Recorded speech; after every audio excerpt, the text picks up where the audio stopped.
Salut les juristes! C'est le retour du droit de l'Union Européenne avec l'arrêt de la Cour de justice AETR du 31 mars 1971. C'est cet arrêt qui consacre notamment le principe du parallélisme des compétences externes et internes de l'Union Européenne. Mais avant ça, si tu cherches à comprendre un arrêt en quelques minutes, n'hésite pas à faire un tour sur la chaîne où plus de 50 arrêts sont étudiés. Commençons par les faits les amis. En 1962, 5 des 6 États membres de ce qui était alors la Communauté économique européenne et d'autres États du continent négocient un accord européen relatif au travail des équipages des véhicules effectuant des transports internationaux par route, abrégé AETR. Mais comme cet accord n'a pas été ratifié, il n'entrera pas en vigueur. En parallèle, la Commission européenne adopte le règlement du 25 mars 1969 relatif à l'harmonisation de certaines dispositions en matière sociale dans le domaine des transports par route. Mais en 1970, le Conseil remet l'accord AETR sur le devant de la scène en décidant que l'accord sera négocié à titre individuel par les États membres. La Commission européenne saisit alors la Cour de justice d'un recours en annulation de cette délibération du Conseil. Selon la Commission, en autorisant les États membres à négocier individuellement, le Conseil leur aurait restitué une compétence appartenant à la communauté. Mais revoyons d'abord ce qu'est un recours en annulation. Ce moyen de recours, inscrit de nos jours à l'article 263 du TFUE, permet aux requérants de faire annuler par la Cour un acte édicté par une institution. Mais qui peut demander un recours en annulation? Tout d'abord, les requérants privilégiés. Les États membres, le Conseil, la Commission européenne et le Parlement européen, qui peuvent agir sur tout acte adopté par une institution. Ensuite, les requérants particuliers. La Cour des comptes, le Comité des régions et la Banque centrale européenne, qui peuvent agir seulement pour défendre leurs prérogatives. Enfin, les requérants ordinaires. Les personnes morales, mais aussi les particuliers destinataires des actes, ou encore toute personne directement concernée ou affectée par l'acte. Mais revenons à notre décision, les amis. La Commission européenne demandait l'annulation de la décision du Conseil. Selon elle, depuis l'adoption du règlement du 25 mars 1969, le domaine des transports relevait de la politique commune. Le domaine des transports était donc de la compétence de la Communauté européenne, et non des États membres individuellement. Pour simplifier, la principale question à laquelle devait répondre la Cour était: qui de la Communauté européenne ou des États membres possédait la compétence pour négocier avec des États tiers et signer l'AETR? Répondre à cela signifie en réalité déterminer si l'existence d'une politique commune interne, ici les transports, donnait à la Communauté européenne une compétence externe pour conclure un accord international dans ce domaine.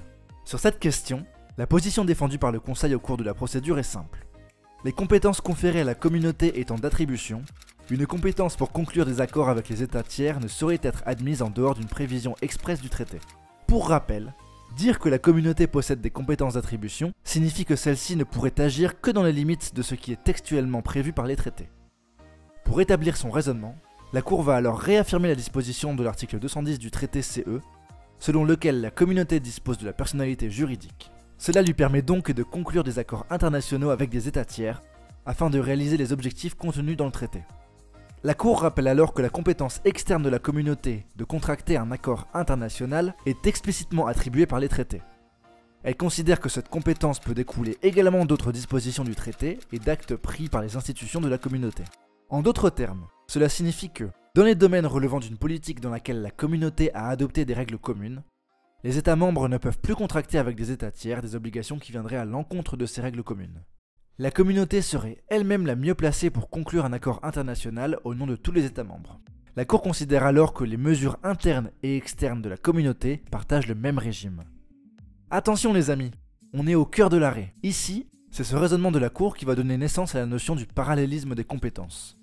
Cette notion signifie que, si la communauté a, dans le cadre d'une politique commune, adopté une réglementation interne, on va considérer que, dans le prolongement de cette politique commune, elle dispose d'une compétence externe implicite.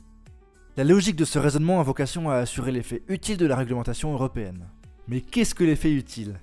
Procédons à un petit rappel. L'effet utile est une notion qui signifie la nécessité de s'assurer que les textes adoptés n'aient pas été écrits pour rien. En d'autres termes, en droit de l'Union européenne, qu'ils aient un impact sur les droits des États membres.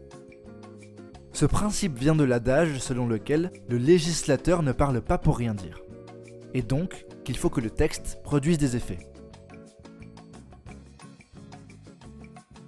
C'est pour cette raison qu'ici, en usant de cette notion, la Cour énonce: les États membres ne peuvent, hors du cadre des institutions communes, prendre des engagements susceptibles d'affecter les dites règles ou d'en altérer la portée. Mais si la Cour a profité de l'arrêt AETR pour découvrir ce parallélisme des compétences, voyons ce qu'elle a édicté en l'espèce. La Cour constate qu'au commencement de la négociation, en 1962, la communauté n'avait pas encore exercé sa compétence interne, car elle n'avait pas adopté le règlement de 1969 relatif au transport. L'usage de cette compétence interne était postérieur à la négociation des États, qui avaient agi dans l'intérêt et pour le compte de la communauté. Il n'y avait pas lieu, selon la Cour, de considérer que la communauté possédait au moment des faits de la compétence externe pour conclure la ETR.